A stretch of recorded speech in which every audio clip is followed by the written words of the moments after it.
મકાઈના દાણા છે. મકાઈના દાણાને આપણે ગરમ કરીએ તો સરસ મજાના અવાજ સાથે ફૂટે છે અને આપણે એને પોપકોર્ન કહીએ છીએ. તો સવાલ એ છે કે આ મકાઈના દાણાને આપણે ગરમ કરીએ તો ધડાકા સાથે ફૂટે છે કેમ, અથવા તો સરસ મજાનો અવાજ કેમ આવે છે? ચાલો પહેલા આ મકાઈના દાણાને આપણે ફોડીએ અને પછી એની પાછળનું વિજ્ઞાન સમજીએ.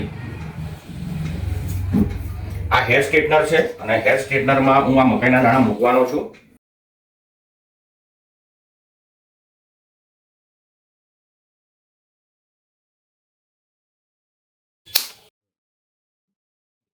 તો તમે જોયું કે આ મકાઈના દાણા જે છે એ અવાજ સાથે ફૂટે છે, એટલે આપણે એને પોપકોર્ન કહીએ છીએ. તો સવાલ એ છે કે આ જ્યારે ફૂટે છે ત્યારે અવાજ કેમ આવે છે?